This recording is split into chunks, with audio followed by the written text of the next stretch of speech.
Hi everyone. Today I want to talk to you about the phases of inner child healing. This is particularly for you if you have already begun your inner child healing journey, or if you're thinking that you want to start addressing the traumas in your past and you want to recover from them. So these are some of the phases that you will encounter, whether you're on this journey, whether you're thinking of really going in there and exploring inside and what's all there in your space in order to recover from certain traumas or abuses, and whether maybe you've even gone a long way, progressed a long way on your healing journey. But still, I think if we are able to identify the phases of the healing process, we can sort of place ourselves, okay, we're here, because it's not all bad. And I know, having done the healing work by myself in the past, you know that it can get frustrating. It can get downright hard, and you think, is this ever going to end, or am I just going to be in this loop of trauma? My reason to do this video is to share with you the outcome, that yes, it is possible, totally possible to complete this journey of healing and to just know yourself better, where you come from, the power within, and be able to move forward. Yes, there will be times that you feel bad, that you feel sad, that you feel maybe some of those feelings are coming back. But as long as you've made the journey and you worked on yourself, remember that it's never going to be as bad as it was. And that's why I want to identify these phases, so you can also see whether you're midway, a little bit further, a little bit behind, and to tell you that yes, there is that point where it's all gone, it's reintegrated. You get to know yourself better, you get to know the needs of your inner child. Yeah, that's my dog. You get to really move forward from this place. So if you've already started your journey or any type of recovery work, recovering from abuse, recovering from trauma, recovering from neglect, whether it's emotional abuse or physical abuse or verbal abuse, there is that point where you start looking around and you start realizing that you can actually identify those things about yourself that are rooted in negative self-beliefs. So especially when you grow up in a chaotic, dysfunctional, narcissistic environment, you grow up with a lot of these negative beliefs. Like at every turn, there's something new that you have to conquer that's telling you, oh, you're not good enough, you can't do this, you're not capable, all of this stuff. And I know we've all experienced this, especially when we come from these backgrounds. But the good news is, when we start our recovery, our healing journey, we're already at the point where we can start identifying what these little points are, where our negative self-belief, negative self-thought, negative self-opinion kicks in. So the phase number one is that we are able to identify, we are more conscious when this comes up and blocks us or affects us in a certain situation. So you're at work and you feel that you're not performing good enough, even though you're giving it your all.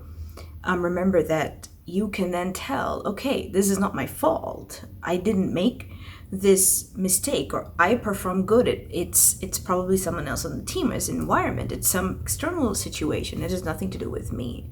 But if you have a negative self-belief, you're going to think, oh, okay, it was me, or I can make up for it, or I should make up for it.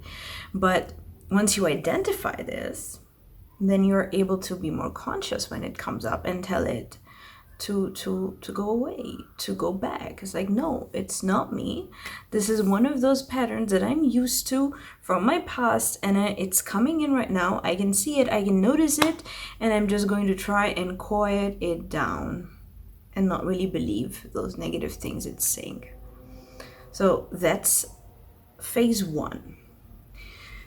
Phase 2, if you're really committed to inner child work, and I've seen it with people that I work with, they're really committed to inner child work, and a lot of them come in not having very clear memories of their childhoods, and suddenly they begin the healing, and suddenly, they're sitting and memories start coming back, and it's not necessarily memories that have been repressed or suppressed. They've been merely forgotten for a time, and then they pop back because now you have the new knowledge. Like with these negative self-beliefs, you have new knowledge, and the same memory comes back and says, oh, that was the moment when I started believing I wasn't good enough.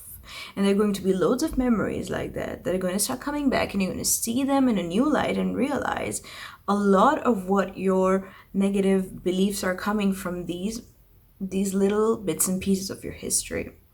But that is also part of your journey. So don't be alarmed if you have been working on yourself and these memories start coming back. I would say go ahead and take some time out, explore them, introspect, write them down, or record them in whatever way. Make an audio log, make a voice log, make a video log.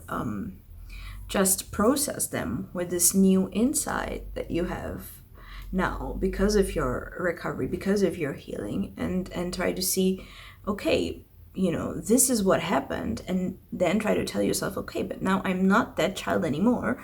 I can overcome this. And actually, having gone through this process, I realized a lot of this memory work is really, really freeing. It can sometimes be, you can feel, oh, not again, or this happened yesterday, now I remember this other sad thing. This is why in one of my other videos I also say that when you want to do this introspective work, try to take some time out. And if these memories are popping up really when you're out with friends, or if you're at work, just try to take a couple of minutes break from whatever you're doing. Try to go to a quiet place, try to sip on a warm drink, and try to tell yourself, okay, it's fine, I remember this now, and when I'm home, I'm going to deal with it. Yeah, I know it can be hard, but remember that this is not a permanent situation. It's not always going to happen. At one point it will end. This will stop. This is only temporary, and it's there to facilitate your healing. So take advantage of that. The third phase. Once these memories do start coming back, you may feel curious about what else may have happened. That's also normal, because now you have a new knowledge about your past, about yourself. You basically have a new perspective, and you want to take a look at things again. You may or may not feel this curiosity, but I say a lot of people do. They want to probe further, and it's okay. It's okay to do that. This is something that's totally up to you. You don't always have to do that. Sometimes you come across a memory and you say, okay, that explains it. I have my answer, gonna get out. That's fine. Sometimes you think, okay, I want to probe this further. Then you go in, you probe it a bit. You maybe sit in meditation or choose a different way. Writing, perhaps. Journaling always helps to get it to come up. But do this only in a safe place, in a comfortable space. Some place you're familiar with, some place where you can relax. Don't try to do it at work. Don't try to do it in any other place that you wouldn't be doing deep introspective work, in which you may have to deal with strong emotions. So just be safe. And it's also totally fine if you feel that curiosity, but you're uncertain if you really want to probe further. That's totally up to you. That is everyone's individual decision. You can and you cannot. You can work with what you already have, and you can take your time. Well, as the healing progresses, I've tend to notice that a lot of people feel panicked, feel additional stress. You may start feeling anxiety. You have to realize that some of it is coming from the memory work that you have been doing, from the introspection. And this is triggering those feelings in you that have always been there, but have never been processed properly in in this way where you can actually take them out one by one and take a look. Okay, I used to get stressed when my mother used to yell at me in front of guests. Okay, now you have this, and you may feel some of the stress returning as you're sitting there remembering or introspecting or writing in your journal. Two ways to deal with that. One is, once again, I will say, if you are in a safe space, if you're meditating, if you're journaling and doing your rituals for introspection, go ahead and work with these feelings. Do not fight them. Do not resist them. It will be okay once you feel them. Our brain is still triggered because our trauma part of the brain is still stuck in this environment. It thinks we're in danger, but we're not really in danger. And if you're conscious, you are able to process this. Sometimes you cry, sometimes you get angry. That's all the way it is processed. You have to let yourself do that and try not to resist. Try to feel the actual emotion that is coming out in that moment. And this will mean you have to counter a lot of those beliefs that you grow up with. For example, if you're a boy who had been taught crying is weak or crying boys don't cry, and then you feel a lot of grief and you want to let it out, but this belief is blocking you, try not to resist. Try not to resist, because this is not the same environment. You are not that little boy. You are just going to let that little boy, the little child within you, take that feeling and process it freely, feel it freely. So you really have to feel and process the emotion that is coming to you in this time. If you're getting really anxious or panicky, try to do your grounding exercises, and I could have another video on this. I don't have one yet, but you can also just look it up and see if you find an exercise that you can work with. But remember, many times the fear of the idea is worse than what it actually is. In reality, you feel freer after you've processed this and work with that emotion and move forward.